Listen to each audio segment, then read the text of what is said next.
Imagine absolute darkness, nothing but silence and emptiness.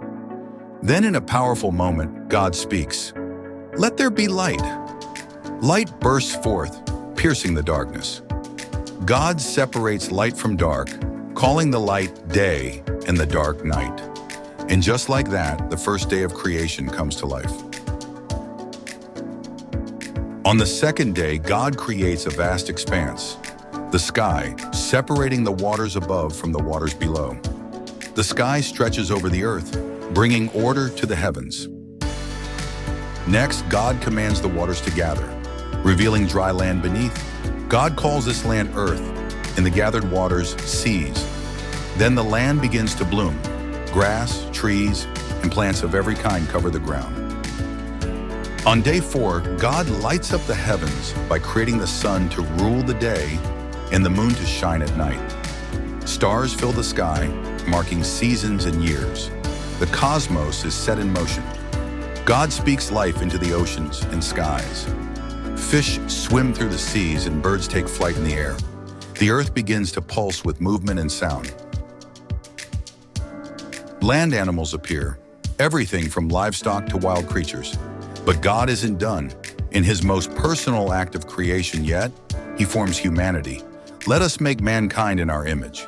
Men and women are created, bearing the image of God, reflecting his character, creativity, and love. God blesses them and gives them stewardship over the earth.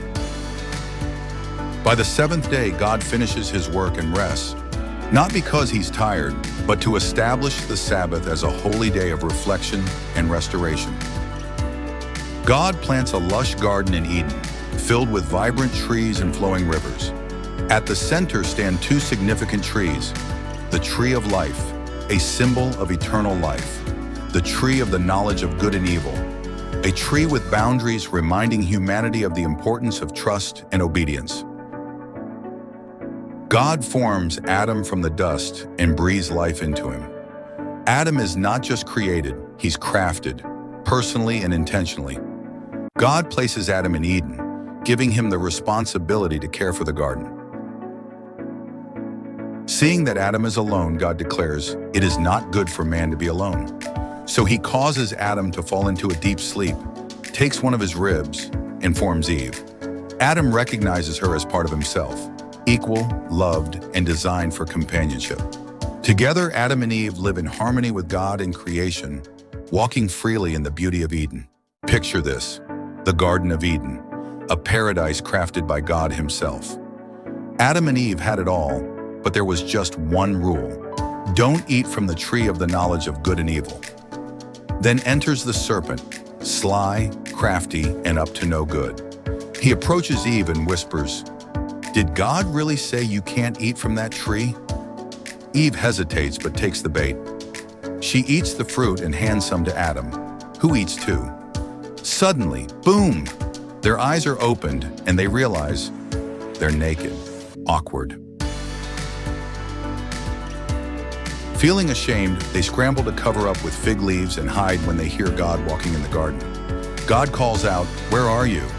Of course, he knows where they are, but he's giving them a chance to come clean. Adam blames Eve.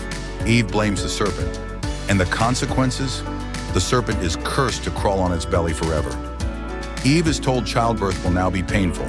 And well, that's been true ever since. Adam, he's going to have to work hard for his food. No more easy gardening. And just like that, they're banished from Eden. An angel with a flaming sword guards the way back. Fast forward, Adam and Eve have 2 sons, Cain, the farmer, and Abel, the shepherd. Both bring offerings to God, but here's the twist. God accepts Abel's offering, but Cain's, not so much. Cain, filled with jealousy, invites Abel to the field and kills him. Later, God asks Cain, "Where's your brother?" And Cain gives that famous reply, "Am I my brother's keeper?" God knows exactly what happened. As punishment, Cain is cursed to wander the earth. But even in judgment, God shows mercy. He places a mark on Cain to protect him from anyone seeking revenge. Genesis 5 shifts gears and traces the family tree from Adam all the way to Noah. Let me tell you, these early humans lived a long time. Adam himself lived 930 years. One standout is Enoch. While most lived, died, and were buried, Enoch's story is different. He walked closely with God, so much so that instead of dying, God simply took him away. The chapter wraps up by introducing Noah, a name that signals something big is coming. So here's the situation. Things on earth had gotten really bad. People were violent, corrupt, and honestly, just out of control. God saw the wickedness in their hearts and sadly regretted making humanity. But before you think this is the end, here's the twist. One man stood out. Noah. The Bible says Noah found favor in God's eyes. While everyone else was doing their own thing, Noah lived a righteous life and walked faithfully with God. God decides to start over, but instead of wiping out everything, he chooses Noah to save his family and the animals. Now imagine this. God gives Noah some pretty detailed building plans. He tells him to construct a massive ark, big enough to hold 2 of every animal, 7 pairs for some, like clean animals and birds, and his family. Noah gets to work. I mean, can you imagine the neighborhood gossip? What's Noah building over there? A cruise ship in the middle of nowhere? Once the ark is ready, Noah leads the animals inside. And just as God promised, the rain begins to pour. Not just a drizzle, but a downpour like the world had never seen. 40 days and 40 nights of relentless rain. The entire earth is flooded, and even the tallest mountains disappear beneath the water. But inside the ark, Noah, his family, and the animals are safe. After months adrift, the ark finally comes to rest on the mountains of Ararat. Noah waits, and eventually he opens a window and sends out a raven. The raven keeps flying back and forth, but there's no dry land. Next, he tries a dove. The first time, the dove returns. But the second time, victory. It comes back with a fresh olive leaf. That little leaf was more than just a sign of dry land. It was hope. The flood was over. God tells Noah, "All right, it's time. You and your family can leave the ark." Once they step onto dry ground, what's the first thing Noah does? He builds an altar and offers sacrifices to thank God, and God is pleased. Here's the beautiful part. God makes a promise, a covenant with Noah and all living creatures. He vows never to destroy the earth by flood again. As a symbol of this everlasting promise, God places a rainbow in the sky. Next time you see a rainbow, remember, it's not just a pretty sight, it's a reminder of God's mercy and his faithfulness. After the flood, Noah's 3 sons, Shem, Ham, and Japheth, became the ancestors of all the nations of the earth. Genesis 10, often called the Table of Nations, gives us a detailed account of their descendants and how they spread out to repopulate the world. Japheth's descendants moved toward the coastal regions and became the ancestors of many European and northern peoples. Ham's descendants settled in parts of Africa and Asia, and from his line came notable groups like the Egyptians and Canaanites. Shem's descendants became the ancestors of many Middle Eastern peoples, including the line that would eventually lead to Abraham. This chapter shows us that God's command to be fruitful and multiply after the flood was being fulfilled. Humanity was spreading out and forming unique nations, cultures, and languages.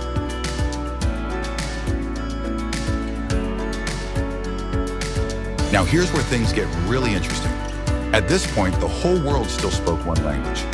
Imagine that. No language barriers, no misunderstandings. As people migrated east, they settled in a plain in Shinar, modern-day Mesopotamia. There they came up with a bold idea. Let's build a city with a tower that reaches the heavens.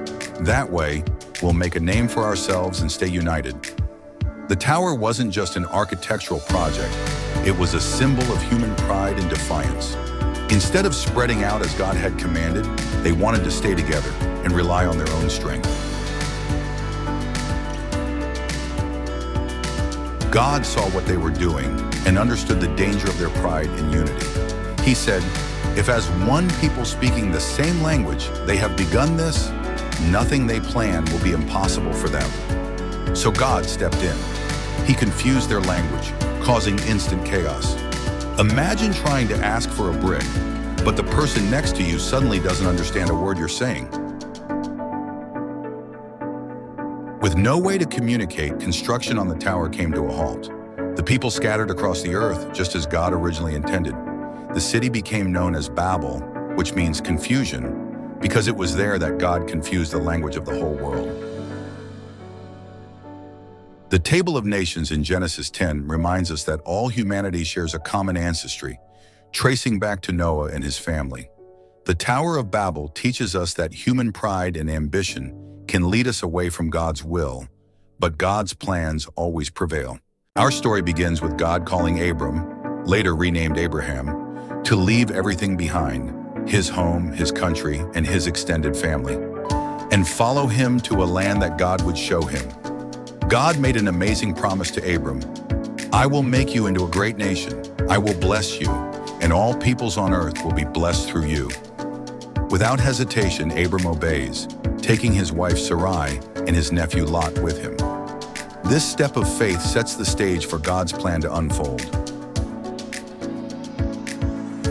As Abram and Lot's flocks and herds grew, tensions arose between their herders. To keep the peace, Abram graciously allowed Lot to choose first where to settle. Lot picked the lush plains of Jordan, while Abram remained in Canaan. Later, Lot was captured in a local conflict, and Abram stepped up as a brave and faithful leader, rescuing Lot and defeating the captors with God's help. Abram had doubts about God's promise of descendants, since he and Sarai were childless. But God reassured him, "Look up at the sky and count the stars, if you can. So shall your offspring be." In a powerful covenant ceremony, God symbolized his promise with a blazing torch passing between the pieces of a sacrifice. This was God's way of sealing his unbreakable promise. Sarai, struggling with infertility, gave her servant Hagar to Abram as a wife to bear a child on her behalf. Hagar became pregnant with Ishmael, but tension grew between Sarai and Hagar. Hagar fled into the wilderness, but God met her there, promising that her son Ishmael would also father a great nation. This shows God's care even in the midst of human conflict. God renewed his promise to Abram, giving him and Sarai new names: Abraham, father of many nations, and Sarah, princess. As a sign of the covenant, God introduced circumcision and promised that Sarah would miraculously bear a son, Isaac. 3 heavenly visitors came to Abraham, confirming that Sarah would have a son within a year. However, they also revealed God's plan to destroy the wicked cities of Sodom and Gomorrah. Abraham pleaded with God to spare the cities if even 10 righteous people could be found. Sadly, the cities were destroyed due to their great sin, but God showed mercy by rescuing Lot and his family. At long last, Sarah gave birth to Isaac in her old age, fulfilling God's promise. But tensions flared when Sarah saw Ishmael mocking Isaac. She urged Abraham to send Hagar and Ishmael away. Though difficult, Abraham obeyed, and God protected them, assuring Abraham that Ishmael would also become a great nation. In one of the most dramatic moments in Scripture, God tested Abraham's faith by asking him to sacrifice Isaac. With unwavering trust, Abraham prepared to obey. At the last moment, an angel stopped him, and God provided a ram as a substitute sacrifice. This powerful event foreshadows God's ultimate sacrifice, Jesus Christ. When Sarah passed away, Abraham mourned deeply. He purchased a field with a cave at Machpelah as a burial site, securing a foothold in the promised land for his family. Abraham sent his servant on a mission to find a wife for Isaac. The servant prayed for guidance, and God led him to Rebekah, who willingly left her family to marry Isaac. Their story is a beautiful reminder of God's providence. Abraham lived to the age of 175, leaving a legacy of faith and obedience. He was buried beside Sarah in the cave at Machpelah. His story reminds us that God's promises endure, and his plan continues through Isaac and future generations. After Abraham passed away, God's promises continued through his son. Isaac. But Isaac and his wife, Rebekah, faced their own challenge. Rebekah was unable to have children. Isaac prayed, and God answered. Rebekah conceived twins. Even before birth, these twins were causing a commotion. Rebekah asked God why this was happening, and he revealed, "Two nations are in your womb. Two peoples will be separated from within you. The older will serve the younger." When the boys were born, the first, Amdisam, was red and covered in hair. The second, Rod Jacob, followed closely, gripping Esau's heel, a sign of things to come. As the boys grew, their differences became clear. Saul was a rugged outdoorsman, a skillful hunter, and Isaac's favorite. Jacob was quiet, preferring to stay at home, and Rebekah's favorite. One day, Esau came home famished and begged Jacob for some lentil stew. Jacob seized the opportunity and demanded Esau's birthright key in exchange. Shockingly, Esau agreed, trading his inheritance for a simple meal. This decision would change their futures forever. During a famine, Isaac traveled to Gerar, where God appeared to him and reaffirmed the promises he had made to Abraham. God said, "I will bless you and give your descendants all these lands." But like his father Abraham, Isaac made a big mistake. Fearing for his safety, he lied and said Rebekah was his sister. When King Abimelech's son discovered the truth, he confronted Isaac but allowed him to stay under his protection. Despite this stumble, God's blessings on Isaac were evident. Isaac's flocks, herds, and wealth grew so much that the Philistines became envious and filled his wells with dirt. Instead of fighting, Isaac moved away, reopening the wells his father Abraham had dug. Eventually, King Abimelech recognized that God was with Isaac and made a peace treaty with him. Isaac's patience and faith in God led to harmony and continued blessings. Here's where the family drama really heats up. Isaac, now old and blind, prepared to give Esau the blessing reserved for the firstborn. He asked Esau to hunt and prepare his favorite meal, but Rebekah overheard and came up with a plan to help Jacob receive the blessing instead. She cooked a meal and disguised Jacob by covering him with goatskins to mimic Esau's hairy skin. Jacob approached Isaac, pretending to be Esau. Though Isaac was suspicious, he eventually blessed Jacob, saying, "May nations serve you, and may you rule over your brothers." When Esau returned and discovered what had happened, he was furious. He begged his father for a blessing, but Isaac told him that Jacob would remain dominant. Esau's anger burned, and he vowed to kill Jacob. Fearing for Jacob's life, Rebekah urged him to flee to her brother Laban's house in Haran. Our story begins with Jacob fleeing from his brother Esau after stealing his blessing. Exhausted, Jacob stopped for the night and had a dream that changed everything. In the dream, he saw a waxed ladder stretching from earth to heaven, with angels ascending and descending. At the top stood God, who reaffirmed the covenant he made with Abraham and Isaac. Jacob's descendants would be as numerous as the dust of the earth. They would inherit the land. Through Jacob, all nations of the earth would be blessed. When Jacob woke up, he named the place Bethel, meaning house of God, and made a vow to follow God. Jacob arrived at his uncle Laban's house and fell in love with Laban's younger daughter, Rachel. He agreed to work 7 years to marry her. The time flew by because of his love for Rachel, but on the wedding night, Laban tricked him and gave him Leah, Rachel's older sister, instead. Jacob worked another 7 years to marry Rachel, creating a complicated family dynamic. Between Leah, Rachel, and their maidservants, Jacob had 12 sons and 1 daughter. These sons would eventually become the 12 tribes of Israel. After many years of hard work, Jacob grew wealthy and decided it was time to return to his homeland. But Jacob left secretly, fearing how Laban would react. Laban pursued Jacob, but God appeared to Laban in a dream, warning him not to harm Jacob. Eventually, they made a covenant of peace and Jacob continued his journey. As Jacob neared home, he feared his reunion with Esau. He sent gifts ahead to appease his brother and prayed for protection. That night, Jacob had a mysterious encounter. He wrestled with a man until dawn. This was no ordinary man. It was God himself in human form. After the struggle, God blessed Jacob and gave him a new name, Israel, meaning he struggles with God. This moment marked a turning point in Jacob's life. The next day, Jacob approached Esau with great humility, bowing before him. To Jacob's surprise, Esau ran to him, embraced him, and wept. The brothers reconciled after years of tension. Though they parted ways afterward, this moment of forgiveness was a powerful example of healing and grace. Jacob's family faced a dark and troubling event when his daughter Dinah was violated by Shechem, a local prince. Shechem wished to marry Dinah, and Jacob's sons, Simeon and Levi, agreed on one condition: all the men of Shechem had to be circumcised. While the men were recovering, Simeon and Levi launched a brutal attack, killing all the males in the city and rescuing Dinah. This act of vengeance created tension within Jacob's family and left a lasting impact. God instructed Jacob to return to Bethel, the place where he first encountered him.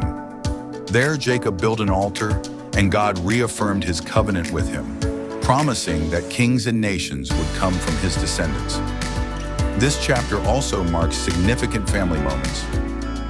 Rachel died giving birth to Benjamin and was buried near Bethlehem. Jacob's father, Isaac, also passed away and was buried by Jacob and Esau. The final chapter in this section lists Esau's genealogy, showing how his descendants became the nation of Edom. This fulfills God's promise to make Esau the father of a great nation, even though the covenant continued through Jacob. Joseph was Jacob's favorite son, and to show his love, Jacob gave him a beautiful coat of many colors. This sparked jealousy among Joseph's brothers. To make matters worse, Joseph shared dreams where his brothers bowed down to him. This only fueled their resentment. One day, when Joseph approached them in the fields, the brothers seized him. Some wanted to kill him, but instead they sold him to Ishmaelite traders. Heading to Egypt, to cover their tracks, they dipped his coat in goat's blood and told Jacob that Joseph had been killed by a wild animal. Jacob was heartbroken, while Joseph's life took a drastic turn as he was sold into slavery in Egypt. In Egypt, Joseph was sold to Potiphar, a high-ranking officer of Pharaoh. Despite his circumstances, God was with Joseph, blessing everything he did. Potiphar recognized this and put Joseph in charge of his entire household. But trouble came when Potiphar's wife falsely accused Joseph of assault after he refused her advances. Joseph was thrown into prison, even though he had done nothing wrong. While in prison, Joseph met Pharaoh's cupbearer and baker, who were both troubled by strange dreams. Joseph, trusting in God, interpreted their dreams. The cupbearer would be restored to his position. The baker, however, would be executed. Both predictions came true, but the cupbearer forgot about Joseph once he was released. Later, Pharaoh had two troubling dreams. 7 fat cows were devoured by 7 thin cows. 7 healthy ears of grain were swallowed by 7 thin and scorched ears. No one could interpret the dreams until the cupbearer remembered Joseph. Joseph was brought before Pharaoh and, with God's help, explained that the dreams predicted 7 years of abundance, followed by 7 years of severe famine. Impressed by Joseph's wisdom and discernment, Pharaoh appointed him as second in command over Egypt to prepare for the famine. Joseph's leadership saved countless lives during this crisis. When the famine struck, it also affected Jacob's family in Canaan. He sent his sons to Egypt to buy grain. They didn't recognize Joseph, but he recognized them. Joseph tested his brothers by accusing them of being spies and demanded they bring their youngest brother, Benjamin, as proof of their honesty. To ensure they returned, he kept Simeon as a hostage. Reluctantly, Jacob allowed Benjamin to go with his brothers to Egypt. When they arrived, Joseph was overwhelmed with emotion at seeing his younger brother. He hosted a feast for them, but kept his identity hidden. Joseph tested his brothers further by planting his silver cup in Benjamin's sack. When the cup was discovered, the brothers were brought back to Joseph. Judah stepped forward, offering himself as a substitute to spare Benjamin. This act of selflessness showed how much Judah and the others had changed since they sold Joseph into slavery. Overcome with emotion, Joseph finally revealed his identity to his brothers, saying, "I am Joseph. Is my father still alive?" The brothers were terrified, but Joseph reassured them, "Do not be distressed or angry with yourselves for selling me here, because it was to save lives that God sent me ahead of you." Joseph invited his entire family to come live in Egypt, providing for them during the famine. The story begins with Jacob receiving a vision from God. God reassured him, "Do not be afraid to go down to Egypt, for I will make you into a great nation there. I will go with you and bring you back again." With this promise, Jacob set out with his entire family, livestock, and possessions. This was no small group. 70 members in total traveled with him to Egypt, fulfilling God's promise of a growing nation. When they arrived, Joseph came to meet his father. Can you imagine that moment?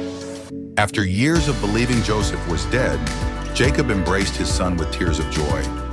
Jacob declared, "Now I am ready to die, since I have seen for myself that you are still alive." Joseph then prepared to introduce his family to Pharaoh. Knowing that Egyptians looked down on shepherds, Joseph advised his brothers to say they were shepherds, which allowed them to settle in Goshen, the best land for their flocks. When Jacob was presented to Pharaoh, he did something remarkable. He blessed Pharaoh. Despite being a foreigner and much older, Jacob stood before one of the most powerful rulers of the time with dignity, showing the strength of his faith.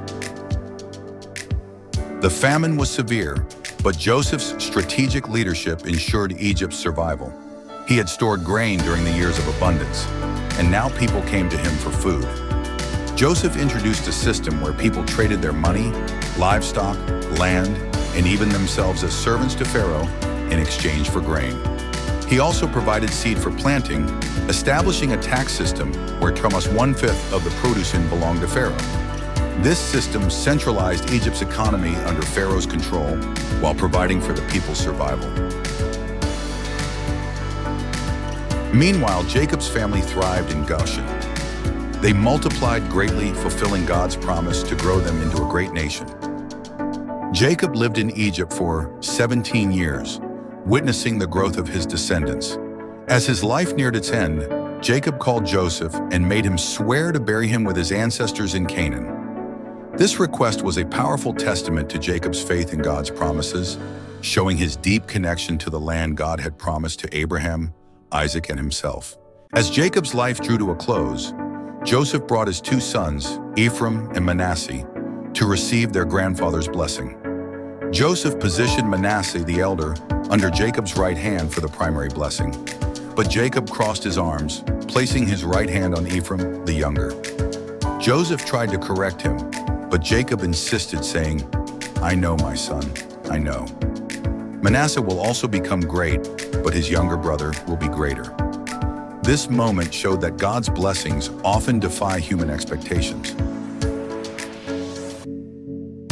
Jacob also blessed Joseph, reminding him of God's covenant with Abraham and Isaac, and the promise that one day God would bring their descendants back to the land of Canaan. Before his death, Jacob gathered his 12 sons and spoke prophetic words over each of them. These blessings, and sometimes reprimands, were based on their past actions and future destinies. Some highlights include Judah. Jacob likened him to a lion and prophesied that kings would come from his line, ultimately pointing to the Messiah. Joseph received a rich blessing symbolizing fruitfulness, strength, and divine favor. Reuben, Simeon, and Levi faced rebukes for their past misdeeds, showing that actions have lasting consequences. These blessings were more than family farewells. They pointed to God's unfolding plan for the 12 tribes of Israel. After blessing his sons, Jacob passed away at the age of 147. Joseph, grieving deeply, ordered Egyptian physicians to embalm Jacob, a process that took 40 days, and the Egyptians mourned him for 70 days. Joseph sought Pharaoh's permission to bury Jacob in Canaan, as Jacob had requested. Pharaoh not only agreed, but allowed a grand funeral procession with Egyptian officials, chariots, and horsemen to accompany Jacob's body. Jacob was buried in the cave of Machpelah, alongside Abraham, Sarah, Isaac, Rebekah, and Leah, a powerful reminder of God's covenant promises tied to the land of Canaan. After Jacob's death, Joseph's brothers feared that he might seek revenge for their past betrayal. They approached him with humility, asking for forgiveness. Joseph's response is one of the most profound moments in Genesis. "You intended to harm me, but God intended it for good, to accomplish what is now being done, the saving of many lives." This statement reveals Joseph's deep understanding of God's sovereignty, even through hardship.